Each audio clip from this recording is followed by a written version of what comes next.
चलो, ये सब पढ़ने जाऊंगा, बहुत टाइम लगेगा, थोड़ा डिस्कशन नहीं करते हैं। तो मैंने तुम्हें बताया था कि ये फोर्सेस दो टाइप के होते हैं। नहीं, अब जो, हाँ, कंजर्वेटिव एंड नॉन कंजर्वेटिव।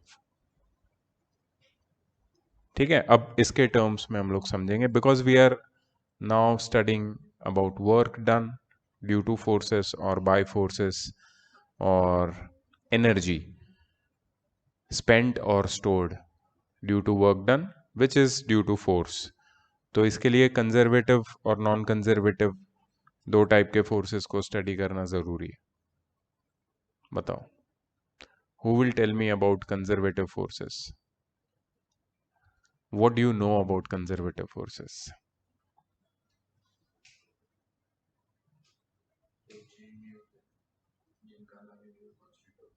नहीं, नहीं। Sir, can I? Yes yes Swati.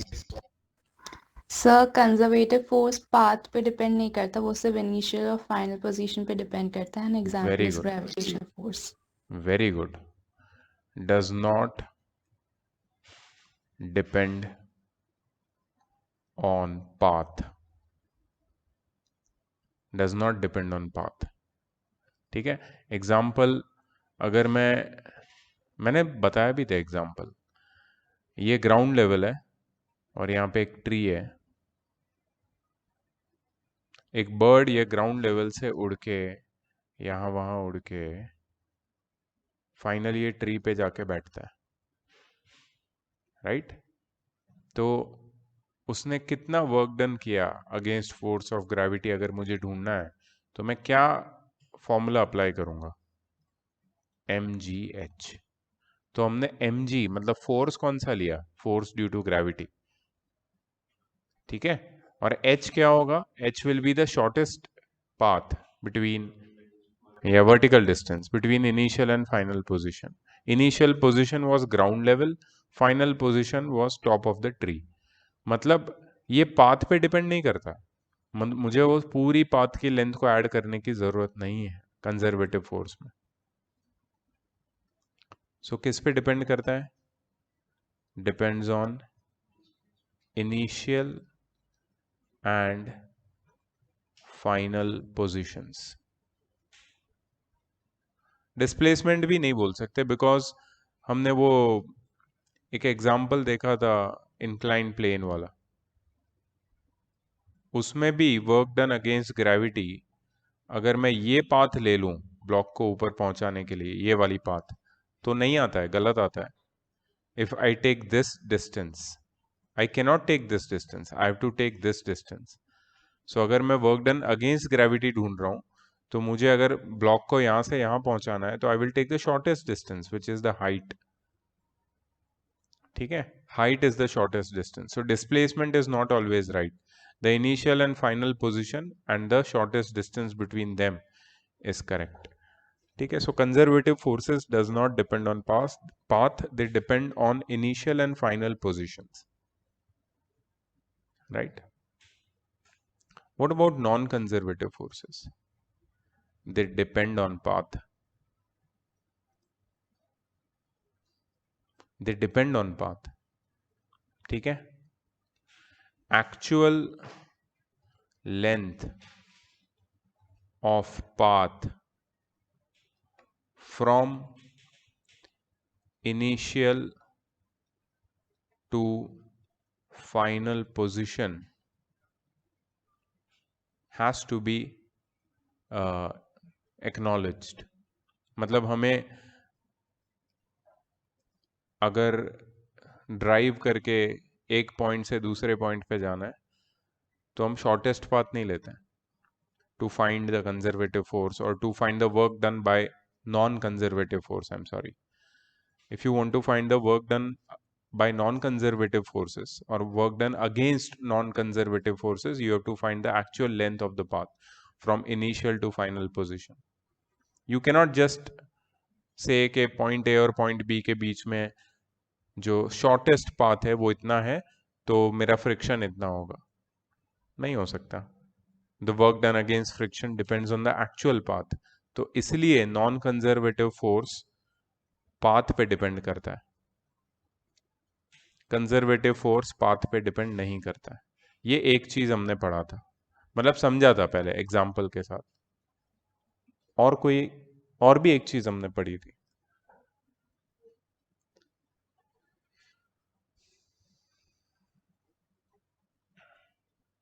और एक चीज हमने ये पढ़ी थी कि in a round trip,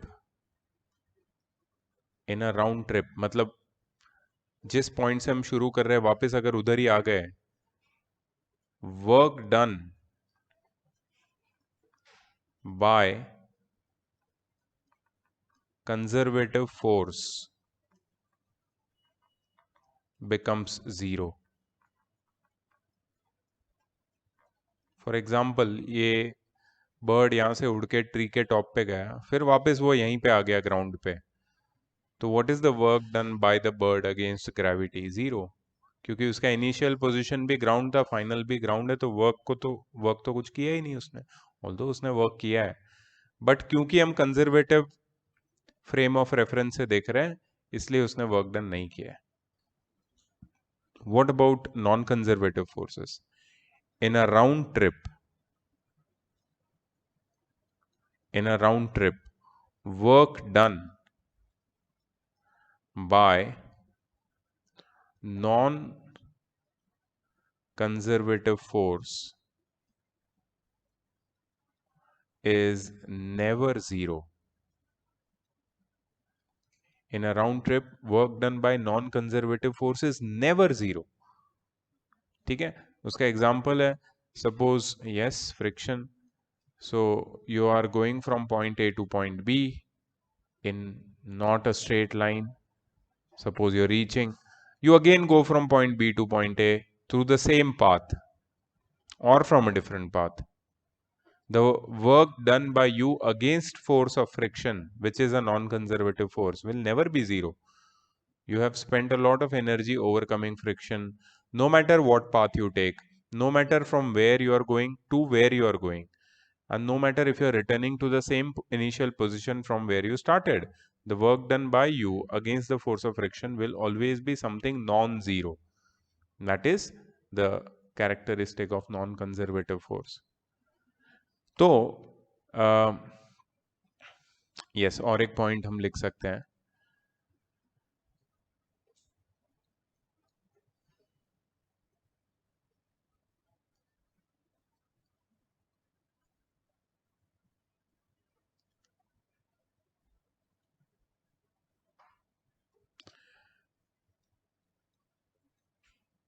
conservative forces act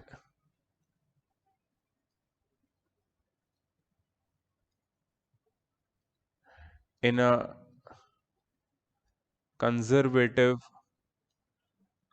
system where work done by them is stored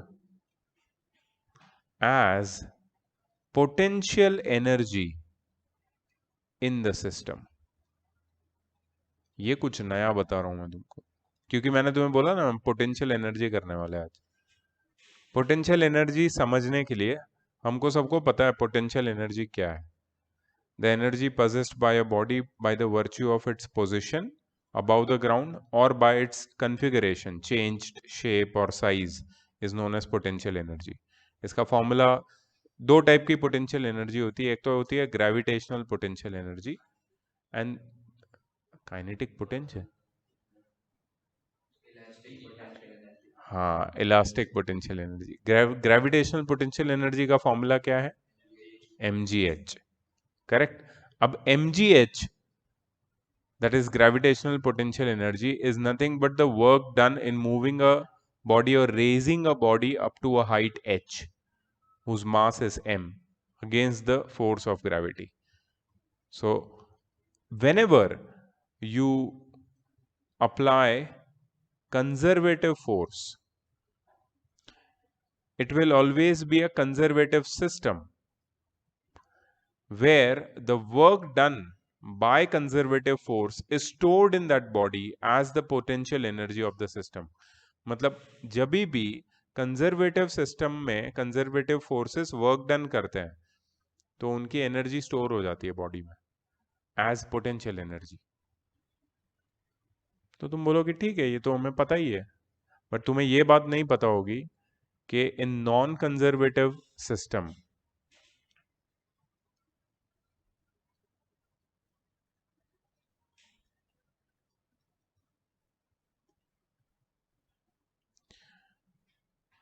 the work done in non-conservative system, the work done by non-conservative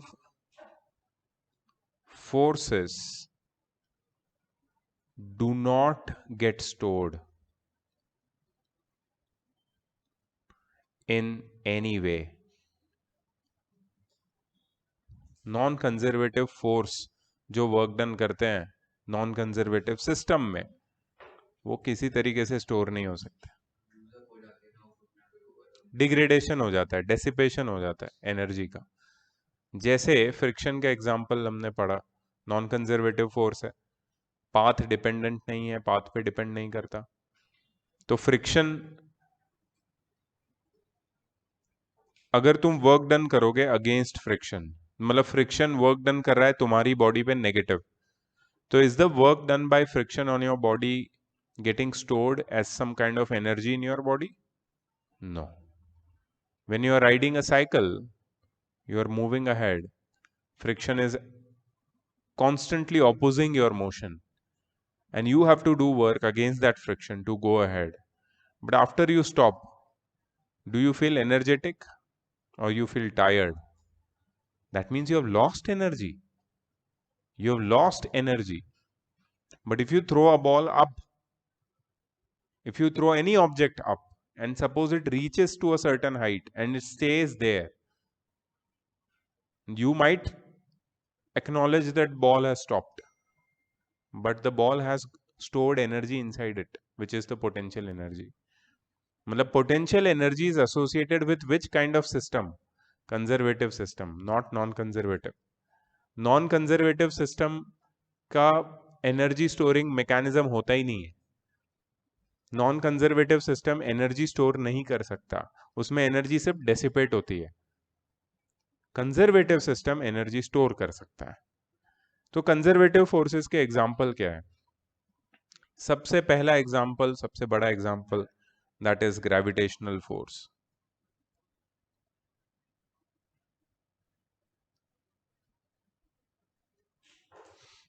ठीक है, gravitational force is a conservative force.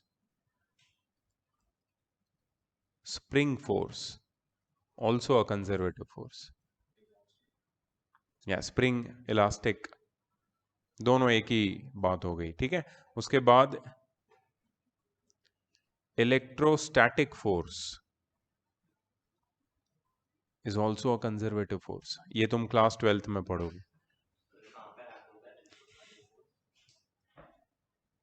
दो charges है, दोनों positive है, positive charges तो पता ही होंगे, protons, दोनों को एक दूसरे की तरफ मैंने पुश किया, तो दोनों की फाइनल पोजीशन अब यहां पे आ गई। ठीक है, तो हाँ मैंने पुश किया ना, मैंने फोर्स अप्लाई किया, so I am exerting force on these two charges against the force of repulsion. Now this force of repulsion is a conservative force. How? Because whatever force I have exerted, ध्यान से सुनो, whatever force I have exerted on these two charges to bring them together has got stored in them as a potential, electrostatic potential energy. As soon as I release those charges, they will move away. मतलब they will do work. As soon as, so if I do work on throwing something up, as soon as the body reaches the highest position, it falls down, does work because of the stored energy.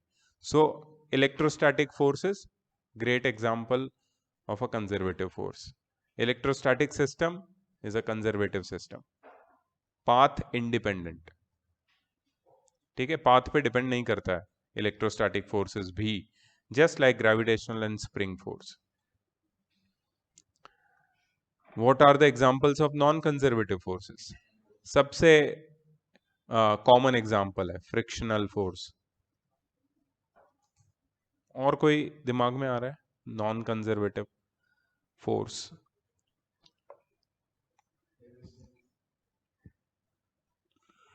How resistance is a force?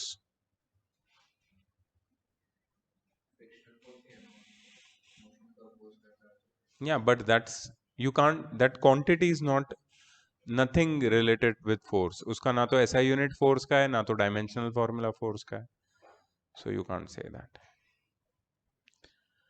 तो तुमने जो major type of forces पढ़े थे जिसमें spring force था,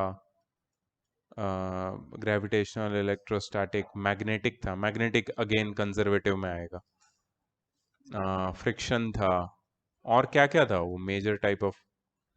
हाँ, force of force due to tension, tension था. तो टेंशन के बारे में क्या बोलोगे? कैसे?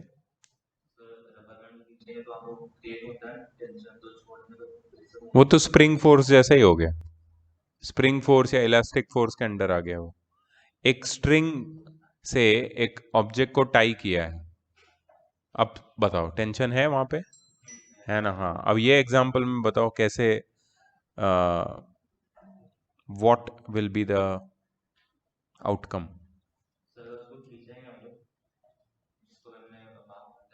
स्ट्रिंग इलास्टिक नहीं है, नॉन इलास्टिक स्ट्रिंग है, नॉर्मल स्ट्रिंग, स्प्रिंग नहीं है.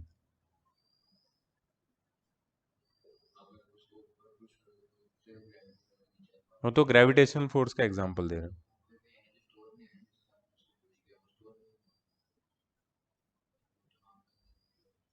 करेक्ट. टेंशन तब तक रहता है जब तक तुम सस्पेंडेड रखते हो.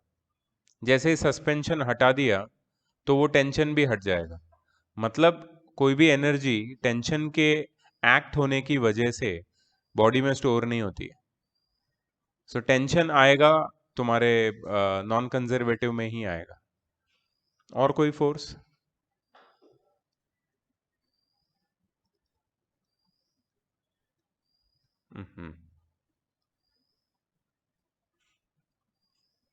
और कोई?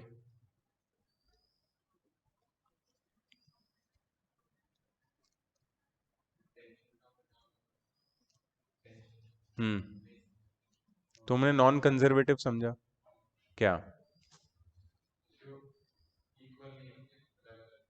नहीं, तुम रिकॉर्डिंग सुनना, तुम लेट आए हो.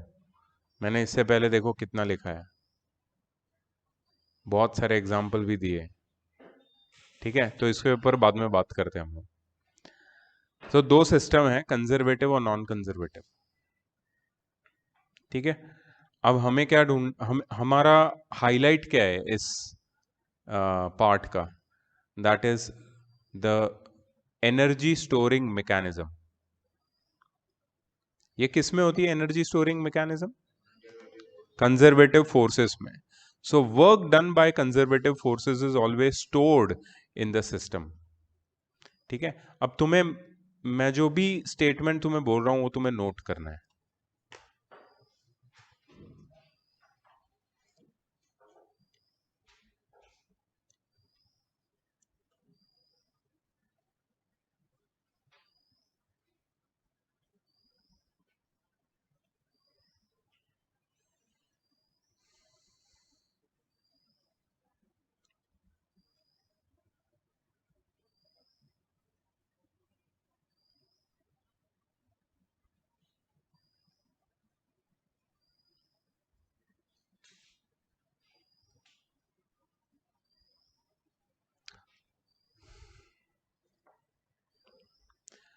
Okay, take an example when a body is thrown up.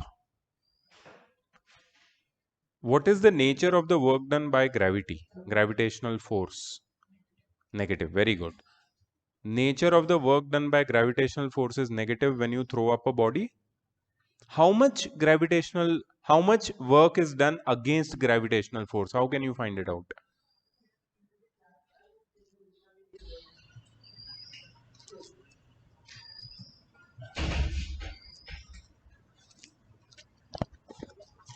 वहां से आओ, पीछे से घूम के यहाँ पे. Can you tell me what is the value of the work done against gravitational force? अगर किसी बॉडी का मास m है, सुन लो पूरा क्वेश्चन. अगर किसी बॉडी का मास m है, मैंने उसको ऊपर फेंका और वो हाइट h तक गया, ठीक है, तो ये बॉडी कौन से फोर्स के अगेंस्ट वर्क डन कर रहा है? तो मतलब कंजर्वेटिव फोर्स कौन सा हुआ? Gravitational force. तो what is the value of work done against conservative force? Body का मास m है, वो हाइट h तक गया, मुझे वैल्यू चाहिए. mh, mass into acceleration due to gravity is mg, that is the weight, which is the force, into the displacement, which is the height. क्या होता है? mgh. ठीक है, मतलब फोर्स क्या था? नेगेटिव. कंजर्वेटिव फोर्स बोलेंगे उसको WC, that is work done against conservative force, is equal to mgh. ठीक है, अब mgh क्या है? Energy stored in that body. Can't you say that due to the work was, because the work was done against gravity, that work done was stored as energy in the system as potential energy. What is the potential energy at height h? mgh. What was the initial potential energy? In this case 0. We can take it as 0 because we are throwing from the ground. ठीक है, so here they have given this formula. Negative of the work done by the conservative force is change in potential energy. Negative of the work done by conservative force is u2 minus u1. मतलब जब भी conservative force के against हम work done करते हैं तो क्या होता है? बॉडी की पोटेंशियल एनर्जी चेंज होती है, या तो इंक्रीज होती है या तो डिक्रीज होती है. मतलब कंजर्वेटिव फोर्सेस जब भी एक्ट करते हैं तो जो भी वर्क डन होता है, it is stored as some energy और utilized in the form of some energy in the system. Please write the first formula minus and write this whole statement. The change in potential energy of a system is equal to negative of the work done by the corresponding conservative force present in the system.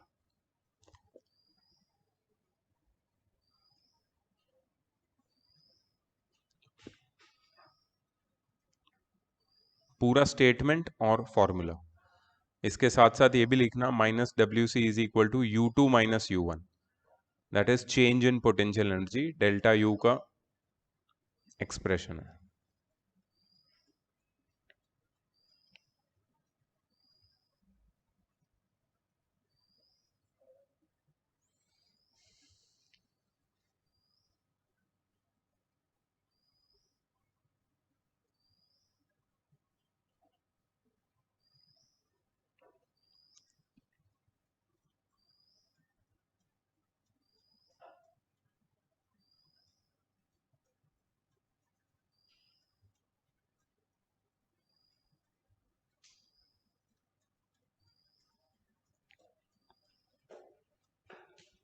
ठीक है, इसके exactly नीचे, ये statement के exactly नीचे लिखना minus of FC into delta x is equal to delta U. क्या किया हमने? ये जो वर्क डन है ना, वर्क डन का फॉर्मूला क्या है? Force into displacement. ये लेकिन ये work done by conservative force है, तो फोर्स कौन सा होगा? कंजर्वेटिव, इसलिए FC लिखा है और negative sign as it is. So minus of FC into delta x is equal to delta U. अच्छा, फिर डेल्टा एक्स को वो साइड शिफ्ट कर देना, तो FC या F is equal to negative of delta U by delta x, और उसको फिर डिफरेंशियल कोएफिशिएंट के फॉर्म में लिखना F is equal to negative of du by dx, that is rate of change of potential energy with the distance, with respect to the distance. ये पूरा सारे statement लिखने हैं जितना भी मैंने हाईलाइट किया है।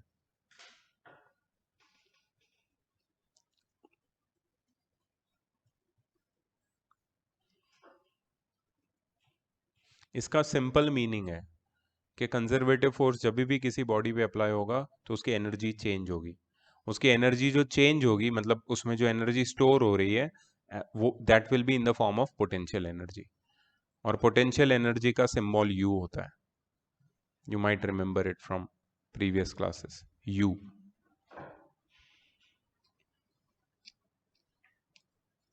ये तो सिर्फ हम लोग एग्जाम्पल ले रहे हैं कंजर्वेटिव फोर्स ऑफ ग्रेविटी।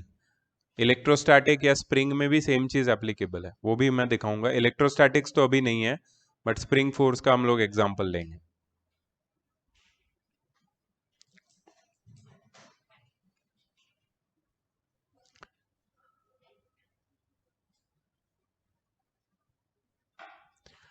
ये डेफिनेशन लिखनी है तुम्हें।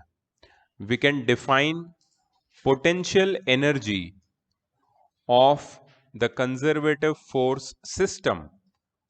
कंजर्वेटिव फोर्स सिस्टम लिखा है उन्होंने। potential energy of a conservative force system in a particular state as change in potential energy of the system when system is moved from reference state to the given state. System का मतलब है body. अगर body पे हम force apply करेंगे और वो एक रेफरेंस से दूसरे रेफरेंस पे चली जाएगी, एक पॉइंट से दूसरे पॉइंट पे चली जाएगी, तो उसमें जो एनर्जी स्टोर हुई है उसको पोटेंशियल एनर्जी बोलते हैं। बट फोर्स कौन सा होना चाहिए? कंजर्वेटिव।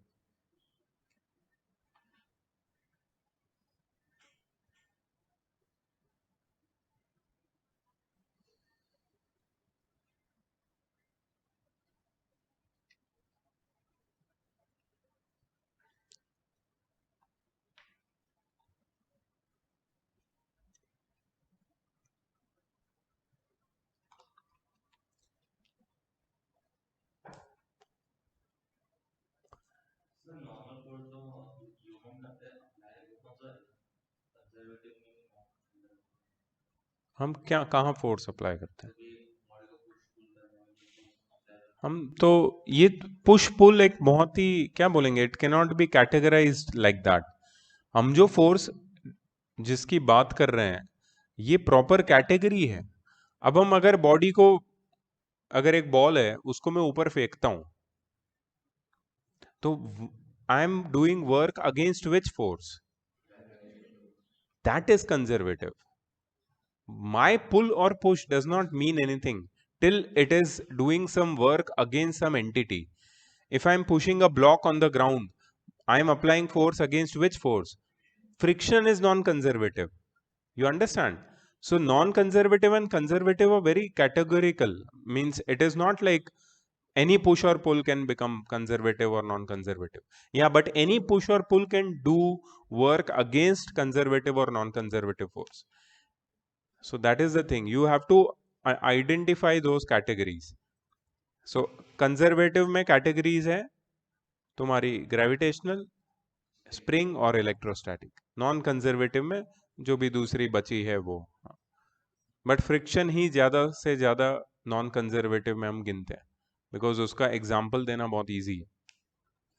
भाई ये कंजर्वेटिव और नॉन कंजर्वेटिव पढ़ने के पीछे का रीज़न ये है because we have to find out the energy stored in a body and we are doing a chapter work, energy and power. So energy के बिना तो चैप्टर अधूरा है, और एनर्जी समझने के लिए कंजर्वेटिव फोर्स की जरूरत है because energy is the capacity of a body to do work.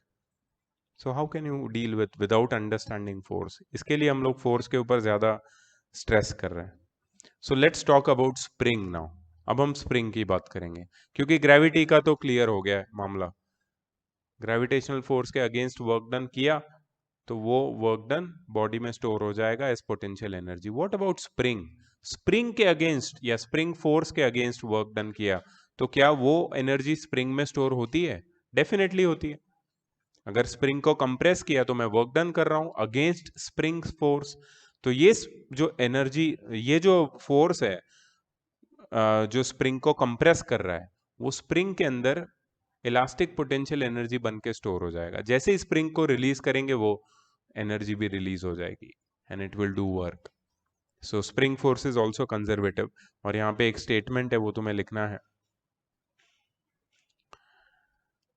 Spring in its natural length is the reference state for potential energy. As नहीं is लिखना। Spring in its natural length is the reference state for potential energy. मतलब spring का जो natural state है ना, हाँ, वहां से वो कितना इलोंगेट या कंप्रेस होता है, that is your displacement against the spring force. Hence, we can assume that potential energy stored in the spring is zero when the spring is in its normal length or equilibrium position. So it is just equivalent to body kept at the ground level. अगर body ground level पे है तो उसकी potential energy हम कितनी लेते हैं? Spring normal position है तो उसकी पोटेंशियल एनर्जी हम कितनी लेते हैं? 0। उसमें कोई एनर्जी स्टोर नहीं होती। So for storing energy, you have to do some work against conservative force of spring or gravity. ठीक है, अब ये फॉर्मूला भी लिख लो। Work done by spring is equal to half into K. K क्या है याद है? Capital K, spring constant, into 0 square minus x square. 0 क्या है? Initial position. इनिशियल पोजीशन 0 लेते हैं ना हम लोग, स्प्रिंग की initial original length. And x क्या है? Final position is the elongation और the compression produced in the spring by the application of force by us. तो इसको सिंप्लीफाई करके हमें मिलेगा माइनस हाफ के x square work done by the spring और work done on the spring. जैसे भी तुम चाहते हो तुम्हें यही मिलेगा, माइनस हाफ के एक्स स्क्वायर। आई थिंक ये फॉर्मूला पहले भी लिखा हुआ है हमने, work done by the spring वाला, इसके पहले वाले पार्ट में हमने किया था और इस पे शायद कोई न्यूमेरिकल भी था, शायद, आई am not sure, but formula तो डेफिनेटली लिखा है। ठीक है, अच्छा, अभी ये जो वर्क डन है इसको हम लोग किससे इक्वेट कर रहे हैं? देखो, change in the potential energy of the spring से। जब मैं वर्क डन करूंगा तो स्प्रिंग की पोटेंशियल एनर्जी चेंज होगी कि नहीं होगी? That is equal to the work done by me. अगर मैं फोर्स एक्सर्ट कर रहा हूं, मैं स्प्रिंग के फोर्स के अगेंस्ट फोर्स एक्सर्ट करके वर्क डन कर रहा हूं, तो जो भी एनर्जी स्टोर होगी that will change the energy of the spring. So that U1 is the potential energy of the spring, ये पूरा लिखना है, potential energy of the spring in its natural length, मतलब इक्विलिब्रियम पोजीशन, मतलब displacement 0 है। And U2 be the potential energy of the spring when it is elongated or compressed by an amount x. ठीक है, सो U1 क्या है? Initial potential energy. U2 क्या है? Final potential energy. Of course final ज्यादा है, U1 तो 0 होगा। अभी हमने देखा नेचुरल लेंथ में पोटेंशियल एनर्जी 0 होती है, तो U2 minus U1, that is change in potential energy, will be equal to the work done by me, which is equal to minus of half kx square का minus. Minus क्यों किया है? Minus का minus क्यों किया है? तुम्हें याद होगा ये वाला,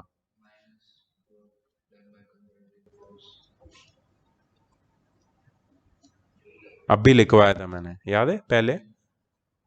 so what is this? This is the negative of the work done against the conservative force. यहाँ पे कंजर्वेटिव फोर्स क्या है? स्प्रिंग।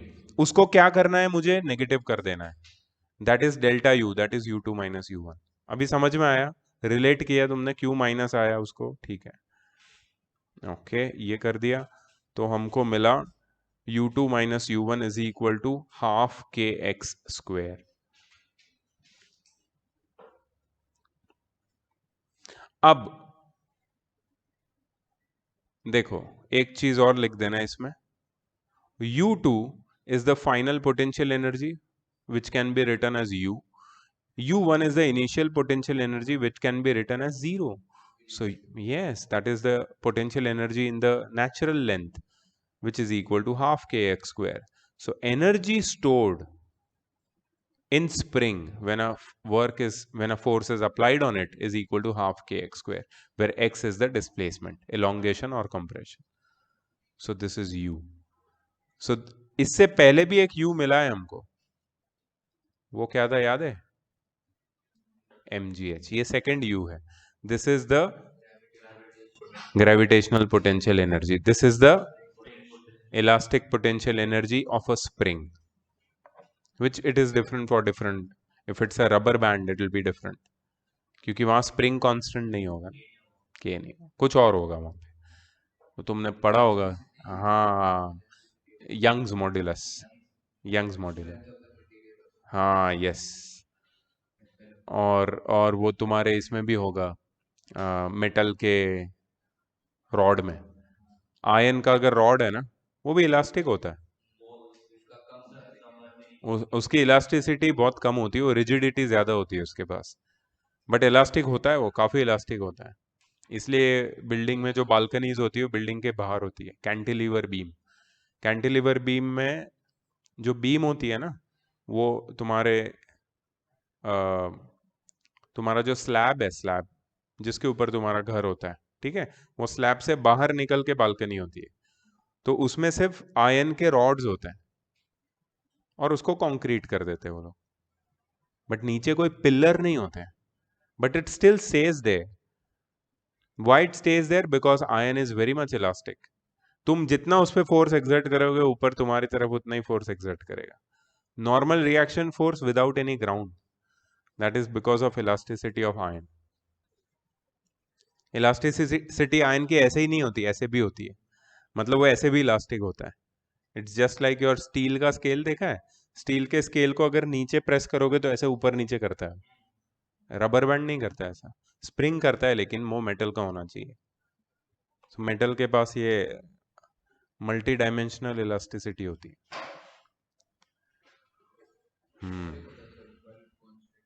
हाँ, होता है ना, वॉल्यूम इलास्टिसिटी, वो भी होती है उसके पास. बिकॉज दैट गर्डर और द बीम व्हिच यू से, it is not only linear, it has volume. अच्छा, तो ये एक ग्राफ है जो आई थिंक तुमको ड्रॉ करना चाहिए. इस ग्राफ को हम लोग समझेंगे. पहले तो ये ग्राफ वॉट वर्सेस वॉट, किसके वर्सेस किसका ग्राफ है? हाँ, ये स्प्रिंग वाला, स्प्रिंग का ग्राफ है. Force applied on the spring versus the displacement produced in the spring. But ये ग्राफ सेकेंड और फोर्थ क्वाड्रेंट में क्या कर रहा है? सेकेंड और फोर्थ क्वाड्रेंट में ये इसलिए है because this graph shows the variation of you can say force and displacement in compression and elongation. compression और elongation में फोर्स की वजह से जो वेरिएशन आता है स्प्रिंग में, वो दिखा है. तो लेफ्ट साइड वाला देखो, इसमें फोर्स सारा पॉजिटिव है, ठीक है, लेकिन डिस्प्लेसमेंट देखो कैसा है. नेगेटिव डिस्प्लेसमेंट मतलब सपोज तुम्हारी स्प्रिंग है, ठीक है, इसको मैंने कंप्रेस किया तो इसकी लेंथ क्या हो रही है? तो ये जो लेफ्ट पार्ट है वो कंप्रेशन दिखा रहा है, ठीक है. अच्छा, फोर्स का फॉर्मूला क्या है? माइनस के एक्स. मतलब फोर्स का मैग्नीट्यूड नेगेटिव है. मतलब spring is exerting force on your hand in the opposite direction in which you are pushing the spring. So force का मैग्नीट्यूड हमेशा नेगेटिव ही रहेगा, माइनस के एक्स. अगर तुम ये सेम ग्राफ जाके बनाओगे तुम्हारे ग्राफिंग कैलकुलेटर में, y is equal to -5x, minus को एज इट इज रखो, k की जगह नंबर डाल दो, x की जगह x, तो तुम्हें ऐसा ही ग्राफ मिलेगा, स्ट्रेट लाइन मिलेगी, but it will be in the second quadrant and the fourth quadrant. Fourth quadrant में क्या हो रहा है? पॉजिटिव डिस्प्लेसमेंट है, लेकिन फोर्स क्या है? हाँ, क्योंकि फोर्स की डायरेक्शन चेंज हो गई है. फोर्स दोनों केस में हम ही अप्लाई कर रहे हैं. ऐसा नहीं कि स्प्रिंग अप्लाई, स्प्रिंग हाँ सेम फोर्स अप्लाई कर रहे हैं, लेकिन अब फोर्स का डायरेक्शन चेंज हो गया। अब हम इलोंगेट कर रहे हैं, स्प्रिंग की लेंथ बढ़ रही है, डिस्प्लेसमेंट पॉजिटिव हो गया है, force applied by us is in opposite direction, so the graph is going down. But in both the cases, if you see, what is the work done by the force? This triangle over here, ये वाला triangle, this is the work done by us against the spring force when it is compressed. This is work done by us against the spring force when it is elongated, and both the work are equal and opposite to each other. Numerically same है, exactly उनका magnitude exactly same है। हाँ, क्योंकि forces का direction opposite है, इसलिए एक work done x axis के ऊपर है और एक एक्स एक्सिस के नीचे है। बट वर्क डन कभी पॉजिटिव नेगेटिव ऐसे हम लोग मानते हैं, बट जनरली हम उसका मैग्नीट्यूड ही कैलकुलेट करते हैं। दोनों केस में work done is against the spring force, दोनों केस में। ठीक है, तो please draw this is important.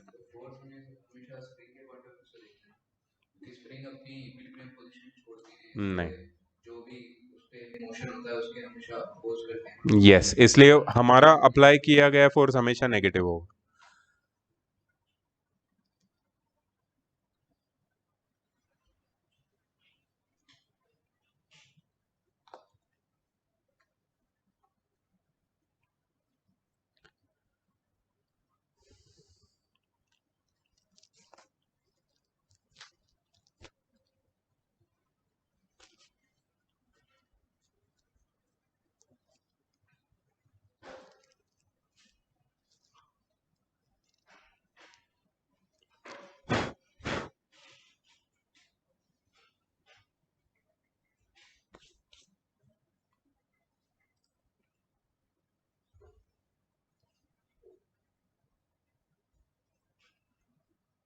ठीक है,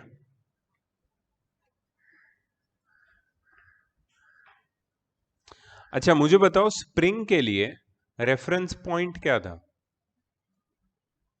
natural state of the spring, equilibrium position. ये तो स्प्रिंग फोर्स की बात हो गई। ग्रेविटेशनल फोर्स में क्या होता है? Reference point, exactly. यहां पे एक स्टेटमेंट लिखा है, for gravitational potential energy, for gravitational potential energy, we do not have such type of fixed choice of reference as we did in the case of spring. Here, generally, the surface of Earth is taken as the reference with zero gravitational potential value. In case of spring, we can always use same reference, but in case of gravitational potential, energy near the surface of Earth, the energy near the surface of Earth, we do not have such fixed choice for reference, and the choice for the same depends on the situation. We can set reference for gravitational potential energy at a certain vertical level as per convenience, and we can write gravitational potential energy when object is away from the reference level. ठीक है,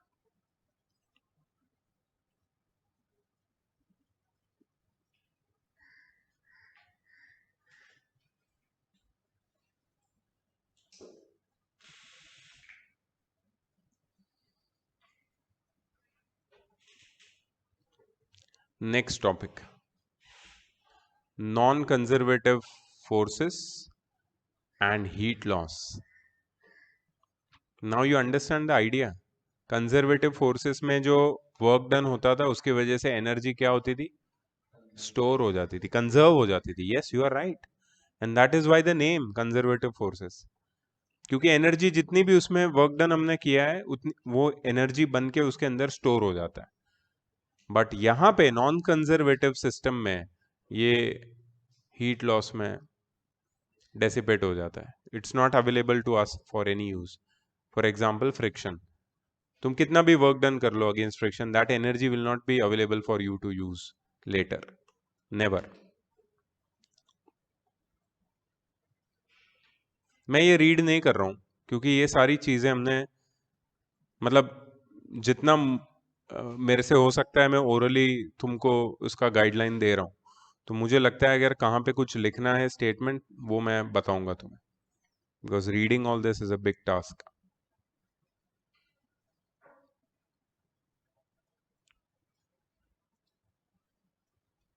ये देखो, ये लिखना नहीं है but समझना है। बिकॉज फ्रिक्शन, हाँ ये नहीं लिख लो यार, इतना अच्छे से लिखा है तो फिर। Because friction is a non-conservative force and in cases of such forces losses of kinetic energy are permanent because the same amount of energy is dissipated as heat and cannot come back into the system as mechanical energy। उसको recover करने का, store करने का कोई उपाय नहीं है। एक बार वो लॉस हो गया तो हो गया, खत्म।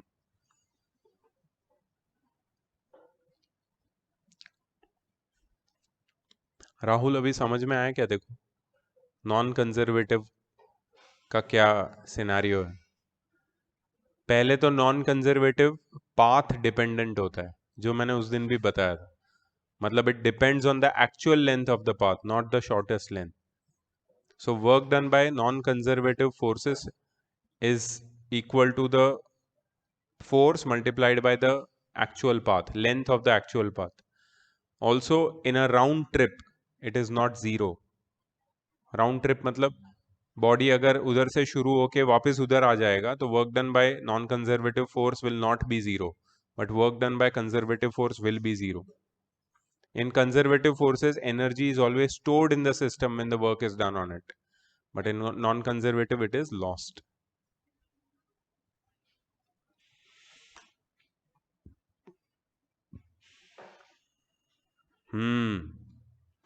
एग्जाम्पल हम लोग सोच रहे थे ना, air resistance which is also a kind of friction, not resistance in conductor, ठीक है।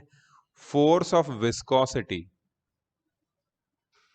ये भी तुम्हारे वो मटेरियल वाले चैप्टर में है। टेंशन जो हमने लिखा है already, and normal force are some examples of non conservative forces. ठीक है, याद रहेगा। Yes of course, because store भी तो नहीं होती है, डेसिपेट नहीं होती है, या डेसिपेशन ऑब्वियस नहीं है, बट स्टोरिंग तो डेफिनेटली नहीं। There is no way that you stand on a ground or any horizontal surface and then when you move away from there some energy is stored in you, not possible, it's hypothetical। ये तो सिर्फ उसके साथ होता है, black panther, पता है ना, उसको कोई हिट करता है तो उसके अंदर एनर्जी स्टोर हो जाती है। Vibranium, exactly. हम्म हम्म हाँ हाँ, उससे ही बना है ना कैप्टन अमेरिका का शील्ड, वाइब्रेनियम से बना है।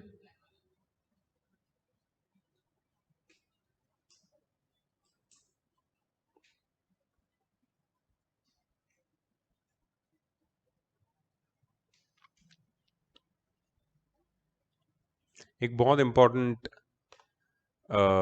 डेरिवेशन दिखा रहा हूं मैं तुम्हें। W is equal to K2 minus K1.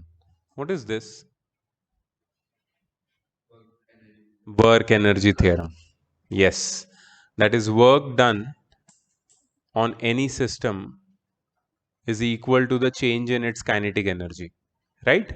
Okay, तो ये जो W है ना, वर्क डन, ये है total work done bye all the forces acting on the system. तो यहां पे फोर्सेस को कैसे हमने बाइफरकेट या डिवाइड किया है वो देखो ध्यान से, और हम ऐसा एग्जाम्पल भी हम लोग सोचेंगे। ये फोर्सेस कंजर्वेटिव है, नॉन कंजर्वेटिव है, और remaining forces external agent apply कर रहा है। मतलब the forces can be of three types, conservative, non conservative and as applied by external agent. तो अगर ये तीनों फोर्स एक्सर्ट हो रहे हैं सिस्टम के ऊपर तो ये तीनों फोर्स वर्क डन करेंगे. सो WC is work done by conservative force, WNC is work done bye non conservative force and WEXT is work done by external force which is an external agent which is equal to the change in kinetic energy. Please note करो इतना. पहले लिखो W is equal to K2 minus K1, assuming that there are three kinds of forces acting on a system. Three kinds nahi, categories. Assuming that there are three categories of forces acting on the system, which are FC, FNC and FEXT. The work energy theorem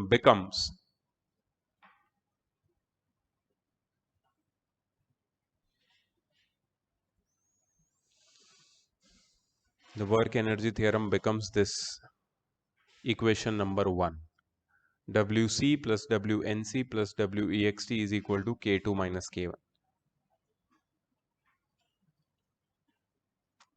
इतना लिखा.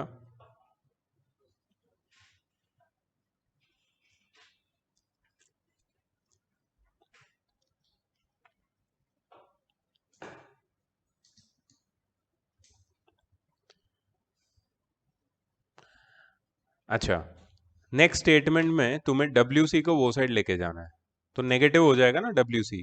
सो WNC plus WEXT is equal to K2 minus K1 जो already वो side था right hand side में, और साथ में plus negative of WC. ऐसे करके लिखो.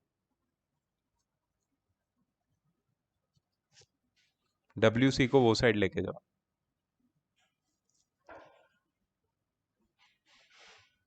ठीक है. अब negative of work done by conservative force is equal to the change in the potential energy of the system, that is U2 minus U1, which we already know. हमने पहले ही derive किया था. समझ के डिराइव नहीं किया था, हमने सीधा उसका स्टेटमेंट लिखा था. ठीक है. सो माइनस WC की जगह पे अब हम क्या लिखेंगे? हाँ, U2 minus U1. So WNC plus WEXT is equal to K2 minus K1 एक ब्रैकेट में प्लस U2 माइनस U1 दूसरे ब्रैकेट में.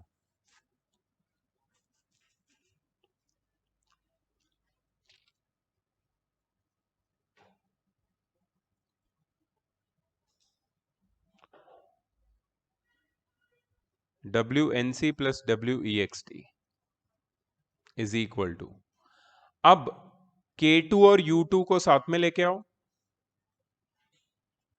तुम अगर ध्यान से देखोगे तो U2 भी पॉजिटिव है, K2 भी पॉजिटिव है, और माइनस K1 माइनस U1 को साथ में लेके आके माइनस की साइन कॉमन निकाल दो तो minus of K1 plus U1 बन जाएगा. Now can anyone tell me what is K2 plus U2? Final mechanical energy. Why I'm using the word mechanical? Because the sum of kinetic and potential energy is known as mechanical energy. ठीक है. तो ये है final mechanical energy minus K1 plus U1 क्या होगा? Initial mechanical energy. मतलब इन a non conservative environment और इन a non conservative system जहां सिर्फ नॉन कंजर्वेटिव फोर्सेस है और फोर्सेस बाय एक्सटर्नल एजेंट है, जैसे कि running of a vehicle. Running of a vehicle वही एग्जांपल है. नॉन कंजर्वेटिव, फ्रिक्शन इन्वॉल्व है वहां पे. ठीक है. एक्सटर्नल एजेंट्स इन्वॉल्व है, एयर रेजिस्टेंस इन्वॉल्व है वहां पे. वैसे सिचुएशन में जो sum of the work done by the non conservative forces and external agent होगा, that will be equal to the change in mechanical energy of the system. ठीक है. सो फाइनली तुम्हें लिखना है WNC plus WEXT is equal to E2 minus E1, that is change in the mechanical energy of the system.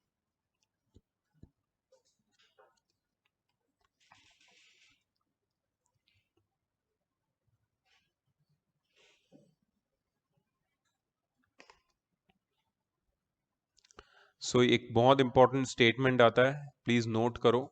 Total work done by all the forces except conservative forces is equal to the change in mechanical energy of the system. जितने भी force except conservative force act कर रहे हैं body के ऊपर, जितना भी work done करेंगे, that will result in the change in the mechanical energy of the system. But एक ऐसा सिचुएशन, आइडियल सिचुएशन हम लोग विजुअलाइज कर सकते हैं जहां पे नॉन कंजर्वेटिव फोर्स जीरो है और एक्सटर्नल फोर्स भी जीरो है. इसका मतलब क्या है कि इस इक्वेशन का जो लेफ्ट हैंड साइड है वो जीरो हो गया, तो उस सिस्टम की फाइनल और इनिशियल मैकेनिकल एनर्जी सेम रहेगी. इसका मतलब है उस सिस्टम की मैकेनिकल एनर्जी चेंज नहीं होगी. मतलब K1 plus U1 will be equal to K2 plus U2. There will be change in energy, but the total mechanical energy will remain conserved.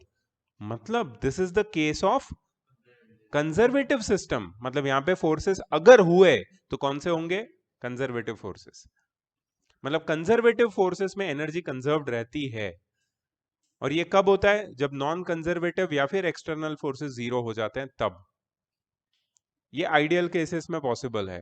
जैसे कि एक बॉल को मैं ऊपर फेंकता हूं, एयर रेजिस्टेंस को नेग्लेक्ट कर रहा हूं, नहीं है एयर रेजिस्टेंस, ठीक है. या फिर एक ऑब्जेक्ट नीचे गिर रहा है इन वैक्यूम, अर्थ पे ग्रेविटेशनल फोर्स है बट वैक्यूम में एयर रेजिस्टेंस नहीं है, तो क्या कोई नॉन कंजर्वेटिव फोर्स है? नहीं है.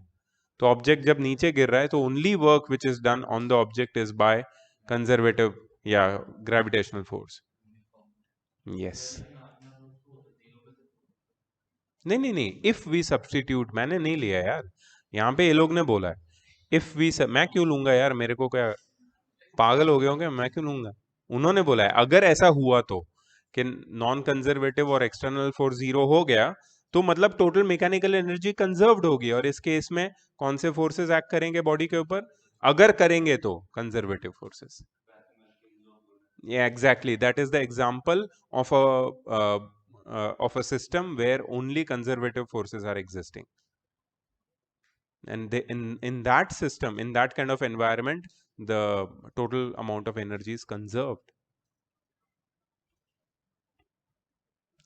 तो फाइनली ये बहुत सारा मतलब हमने मतलब थियरी है, देखो है न्यूमर मतलब डेरिवेशन है, लेकिन थियरी के बिना ये सब अधूरा है. अगर थियरी नहीं पढ़ोगे अच्छे से तो ये नहीं समझ में आएगा. कंजर्वेटिव नॉन कंजर्वेटिव में खो जाओगे तुम. और ये अगेन आने वाला है 12th में, फर्स्ट चैप्टर में ही आ जाएगा, क्योंकि इलेक्ट्रोस्टैटिक्स है. Electrostatic, the force of electrostatics is conservative. तो उसमें अगर चार्जेस का जो अक्यूमुलेशन है वो नहीं समझ पाओगे तुम बिकॉज ऑफ कंजर्वेटिव फोर्सेस, तो फिर इलेक्ट्रोस्टैटिक पोटेंशियल एनर्जी भी नहीं समझ पाओगे. So everything is coming from here. This is the root. मतलब तुम 12th में जाओगे ना तो ऐसा देजावू जैसा फीलिंग आएगा. You know deja vu? मतलब ऐसा हुआ है पहले मेरे साथ. हाँ.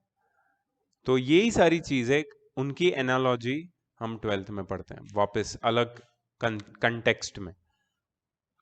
फिर अगेन इलेक्ट्रोमैग्नेटिज्म और वो सब है. So you need to have your good grip on your kinematics. When in a system work done by all other forces except, इधर उधर मत देखो, नोट करो फटाफट. इतना जल्दी थक गए? तेरे को मैथ्स में ज्यादा इंटरेस्ट है नहीं? ये मैंने देखा.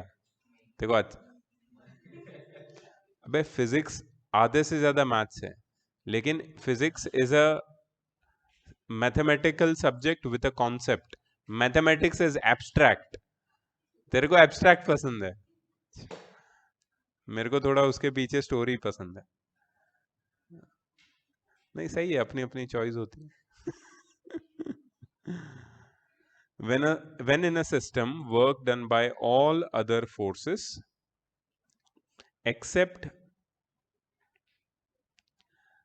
conservative forces are zero. इसका मतलब है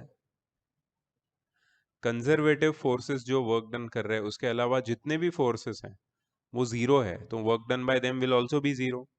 तो क्या होगा? Then the system is called conservative system, जिसमें सिर्फ कंजर्वेटिव फोर्स और उनके थ्रू किया गया वर्क है। And the total mechanical energy of this kind of conservative system remains constant or is conserved. Yes, when system moves from one state to another. Now when I say one state to another, you can imagine falling of a body in vacuum, one state to another. क्यों नहीं है? तुम्हें पता है एक NASA में वो लोग ने एक चेम्बर बनाया है, पूरा वैक्यूम है। जीरो जी भी है, वैक्यूम भी है। जीरो जी अलग वाला है, मैं जिसकी बात कर रहा हूँ that is steel chamber whose walls are like 2 feet thick और ह्यूज चेम्बर है, पूरा वैक्यूम है, ठीक है। और उसमें वो लोग ने एक्सपेरिमेंट किया था, एक हैवी ऑब्जेक्ट और एक फेदर को एक साथ ड्रॉप किया था, साथ में गिरे थे। वीडियो बहुत फेमस है, व्हाट्सएप भी हुआ है बहुत बार फॉरवर्ड, और एक्चुअली ये नेट जियो का नहीं, नेट जियो या डिस्कवरी का है, किसी प्रोग्राम का। तो पॉसिबल है ना उस सिस्टम में, तो मतलब एयर रेजिस्टेंस नहीं है, तो freely falling body will be only be acted upon by a conservative force which is gravitational. ठीक है, this is known as conservation of mechanical energy theorem and is applicable only for conservative systems. तो अगर तुम मुझसे पूछो sir इसका statement क्या होगा, जैसे वर्क एनर्जी थियरम का स्टेटमेंट है W is equal to K2 minus K1, इसका स्टेटमेंट क्या होगा? E2 is equal to E1, खत्म। when WC sorry all the other forces except WC are zero, E2 is equal to E1। ये तुम्हारा कौन सा थियरम हो गया? Conservation of mechanical energy theorem.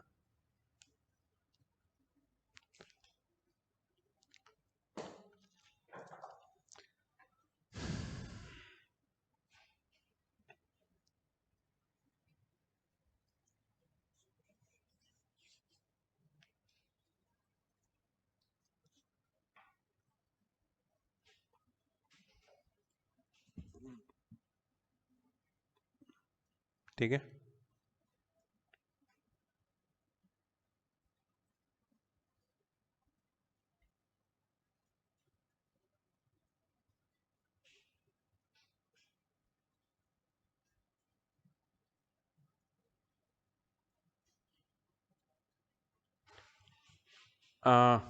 if you want you can write down, but I'm going to give you certain formulae which will be useful for numericals.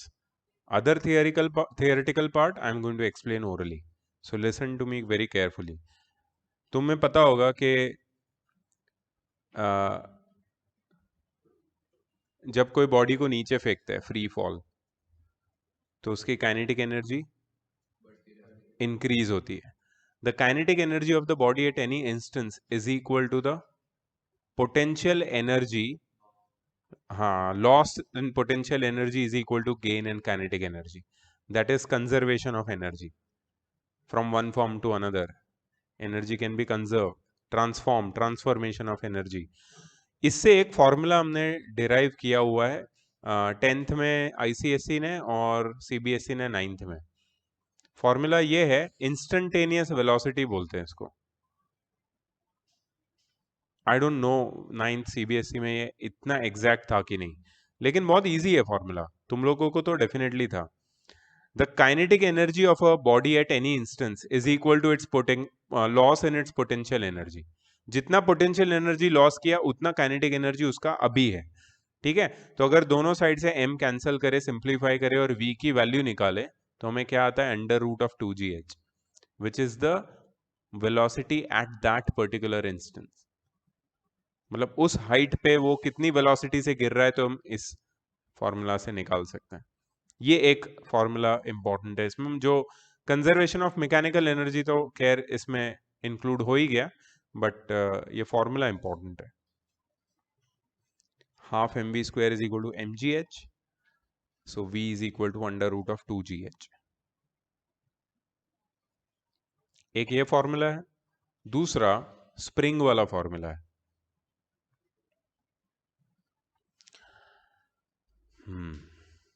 ये diagram दिख रहा है तुम्हें?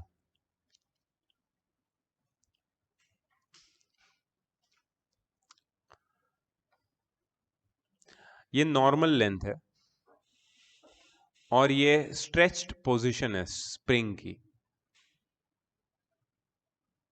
ये एक्स नॉट दिख रहा है तुम्हें? व्हाट इज एक्स नॉट ऊपर और नीचे क्या दिखा है ये?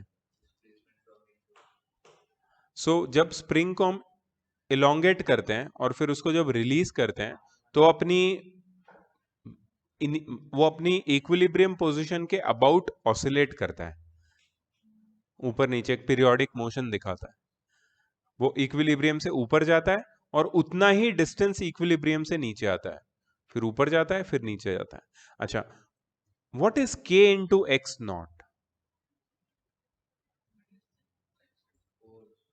के, हाँ, के स्प्रिंग कांस्टेंट है, and spring constant multiplied by the displacement is the spring force. So that is the amount of force which is applied by the spring on that object when it is oscillating about its mean position by the distance x naught. ठीक है, so that is x naught. अच्छा, यहाँ पे what is mg? Weight. And what is v max? So V max is its velocity when it is just about to oscillate from its mean position, तब सबसे ज्यादा उसकी velocity होती है। फिर वो जब maximum displacement पे आता है, रुकता है वो moment के लिए, फिर वो ऊपर जाता है maximum velocity से, फिर रुकता है, फिर नीचे आता है। तो वो V max is the maximum velocity at क्या बोलेंगे इसको, extreme positions of vibration of a spring। ठीक है, तो इसका एक फॉर्मूला हम लोग डिराइव करने वाले हैं। सबसे पहले, do you agree with this, K x naught is equal to m g? If you don't then I have to read all this. Tell me what is this, K x naught is equal to m g? K x naught तो अभी हमने पता लगाया, क्या है वो? Spring force. But ये spring force एक अलग टाइप का स्प्रिंग फोर्स है। हाँ, लेकिन ये के एक्स नॉट किससे इक्वेट किया है वो लोग ने? क्यों? जनरली तो ऐसा नहीं करते हम लोग।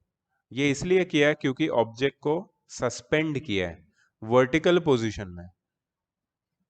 तो वर्टिकल पोजीशन में स्प्रिंग के वेट को बैलेंस कौन करता है? ग्रेविटेशनल फोर्स को बैलेंस कौन करता है? Spring force. स्प्रिंग फोर्स ही है, क्योंकि यहां पे तो टेंशन नहीं है, नॉर्मल रिएक्शन फोर्स नहीं है, तो कौन सा फोर्स है जो बैलेंस कर रहा है? Spring force. तो स्प्रिंग फोर्स किसके अगेंस्ट वर्क डन कर रहा है? ग्रेविटी के अगेंस्ट।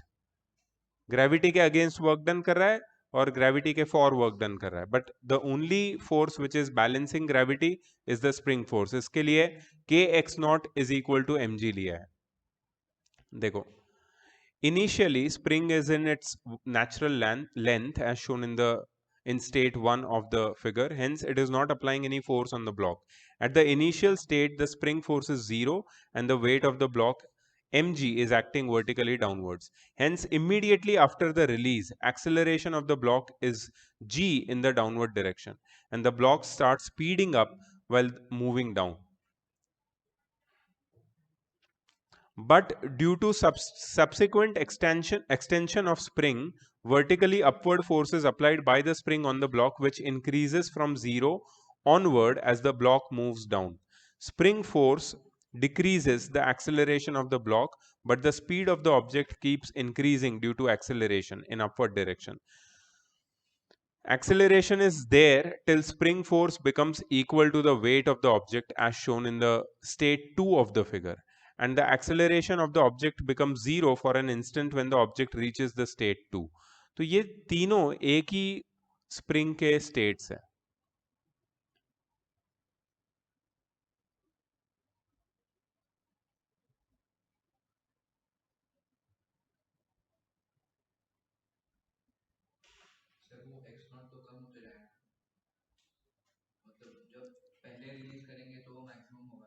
हम्म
ये वाला एग्जांपल के लिए I will need some time because ये जितना लिखा है वो लोग ने, it's no point of reading all this. I will explain in simple terms. पहला वाला एग्जांपल इजी था, सेकंड वाला ये वाला एग्जांपल को अभी हम लोग साइड में रखते हैं। Before going to the numericals will do this example, but third example देखो। थर्ड एग्जांपल में ग्रेविटी इन्वॉल्व नहीं है। इधर हॉरिजॉन्टल प्लेन के ऊपर एक ब्लॉक रखा है और इसको हमने कंप्रेस किया है। जब उसको कंप्रेस किया है तो उसकी जो लेंथ है वो उसकी नेचुरल लेंथ से कम हो चुकी है by x naught. Natural length उसकी एल है, ठीक है। अब उसको मैंने कंप्रेस किया है तो अब उसकी लेंथ हो गई है एल माइनस एक्स नॉट, और अब वो रेस्ट पे है। अब मैं उसको जब रिलीज करूंगा, so what will be the velocity of that block eight any instance, वो मुझे निकालना है। सो यहाँ पे भी हम लोग ये जो सरफेस है इसको हम लोग फ्रिक्शनलेस मानेंगे। फ्रिक्शनलेस मानने से क्या होगा पता है? ये केस हो जाएगा नॉन सॉरी कंजर्वेटिव फोर्स हो जाएगा, नॉन कंजर्वेटिव फोर्स जीरो बन जाएगा। तो उस केस में हम लोग मैकेनिकल एनर्जी को कंजर्व कर सकते हैं। तो ये क्या है, what is this? This is the loss in springs potential energy. अभी स्प्रिंग की एनर्जी कैसे निकालते हैं? हाफ इंटू के इंटू एक्स स्क्वेयर। अब यहाँ पे जितनी लेंथ कम हुई है, मतलब जितना कंप्रेशन हुआ है, वो लेंथ कितनी है? X naught. तो मतलब एनर्जी लॉस्ट और work done against pressing the और compressing the spring is half के एक्स नॉट स्क्वेयर। और जब उसको रिलीज करेंगे तो ये पूरी की पूरी एनर्जी हमें काइनेटिक एनर्जी देगी। So it will be equal to half m v square. इधर एम क्या है? M is the mass of this block, ठीक है, जिसको ये स्प्रिंग पुश कर रहा है। सो अगर वेलोसिटी चाहिए मुझे एट एनी इंस्टेंस, या at at velocity of you can say release, जब स्प्रिंग को रिलीज करेंगे उस इंस्टेंस पे वेलोसिटी कितनी होगी ये मास की? तो इट विल बी, इसको सिंप्लीफाई करके x naught into under root of K by m. So this is the velocity or speed of the block when it is released or it leaves the end of the spring। एक ये वाला example या formula लिख लो।